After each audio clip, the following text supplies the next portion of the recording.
Hey everyone, I'm Jessie Lang, coming to you from Ferrari Beverly Hills, because less than 2 months after the world lost automotive icon Carroll Shelby, the industry has lost another great.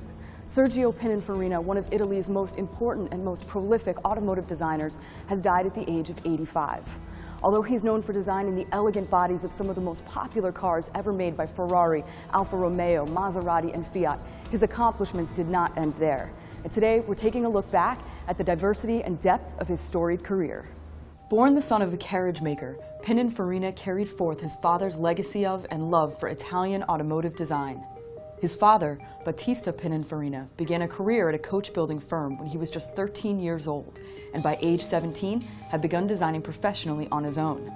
By 1930, he founded his own coach-building company and quickly distinguished himself as a unique artist by breaking away from the curvy, ornate traditions of the 1930s in favor of designs that utilized straight, clean lines. The simplicity in his car bodies was not only attractive, but was also easier to produce, and it attracted the attention of such companies as Fiat, Alfa Romeo, and Ferrari.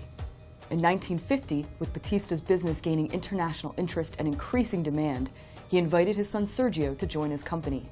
Sergio, who had recently graduated with a degree in mechanical engineering, quickly became involved in all aspects of the business, from designing car bodies to implementing manufacturing techniques and testing marketing ideas. Like his father, he had a passion for forward-looking technology, and within a short time established himself as a strong visionary with boldly creative impulses. In 1960, Sergio became general manager of his father's firm, and 1 year later also became managing director. When his father died in 1966, he took over as chairman of the company, and his rise to stardom began. His first major success came with a deal he made with Ferrari. Confident that a new consumer market was burgeoning, Sergio convinced Ferrari to allow him to design 2 auto-body prototypes for a new 12-cylinder race car quality vehicle. The first, the 250 GTO, was an extremely expensive race car that only the rich and the famous could afford. The second car, the 250 GTE, was a slightly powered-down version of the original and still carried a hefty price tag. Yet despite that it cost $15,000, which was a large sum of money in the 1960s, it became one of Ferrari's best sellers and led to one of Sergio's best-known designs, the Dino series of mid-engine cars. Produced between 1968 and 1976, the Dino series became a signature of Italian sports car design. And, serving as a direct competitor of the new Porsche 911, it launched Ferrari and Pininfarina into the mass-market car business. For more than half a century, Sergio maintained a working relationship with Ferrari, a role that's rumored to have come with the responsibility of managing the very large egos of temperamental designers, in addition to producing automotive design concepts. And he sat on the Ferrari board of directors from 1969 to 2011. I will best remember him saying, yes, your point is absolutely correct. However, let me tell you that when we start designing this, we were thinking about, et cetera, and for sure at the end of the whole conversation, it will bring you around to see his point of view about design. Over the years, while still serving as a design leader at Ferrari, Sergio expanded his reach and influence by building relationships with and producing designs for car makers such as Alfa Romeo, Fiat, Maserati, Rolls-Royce, Bentley, Volvo, Mitsubishi, and Peugeot. Even the American-made 1963 Chevrolet Corvette Rondinette and the 1986 Cadillac Alante bore his name. Among the things that made his expansion possible was Sergio's decision to move the Pininfarina company into custom short-run manufacturing. This allowed him to create a source of revenue beyond design and coach building, and to construct modern facilities where designers could thrive while maintaining the brand's level of excellence, as represented by the famous F and Crown logo.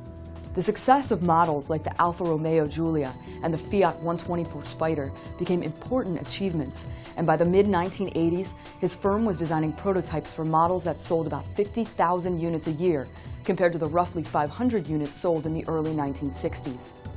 With his success, Sergio had the freedom not only to design high-end and even one-of-a-kind vehicles for the extremely wealthy, but also the ability to produce more affordable cars.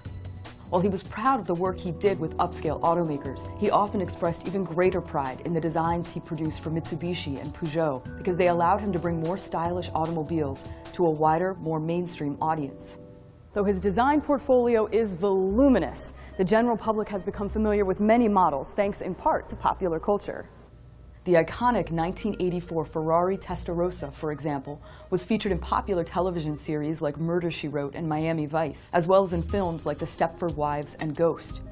And who could forget the 1961 Ferrari 250 GT from Ferris Bueller's Day Off? In fact, to give you a sense of this value this ultra-rare roadster possessed, only 100 of these cars were ever made, and were so expensive that Hollywood filmmakers couldn't afford to purchase one only to destroy it at the end of the movie, so they actually made a replica instead. Through and through, Sergio's designs influenced not only popular culture, but also the human imagination and the automotive industry at large. But his accomplishments outside the realm of automotive design and manufacturing were nearly just as staggering. As a European industrialist who was well respected by colleagues, he was able to combine his hands-on industry experience with his political acumen and served as a member of the European Parliament for over a decade. In 2005, he was made a life senator by the Italian state, and over the years was also awarded 4 honorary degrees. And all the while, he continued designing cars well into his 70s, with the 2003 Maserati Quattroporta and the 2004 Ferrari Scaglietti being some of the last concepts he brought to life. He was an incredible businessman. He was also president of the Confindustria, which is at one point, the association of all the industrialists in Italy. He was a family man. He put his family in front of business, in front of anything else. And he was a very remarkable, person, in many capacities.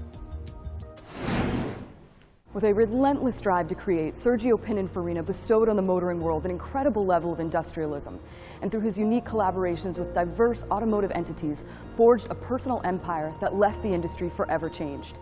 The loss of this automotive legend is a grievous one, and begs the question, who are the designers of today whom we'll later look back on with reverence? Who will be spoken of in similar terms 50 years from now? Let me know what you think on our message boards. That's it for this edition of Wide Open Throttle. Special thanks to Ferrari Beverly Hills. I'm Jessie Lang, and I'll see you next week.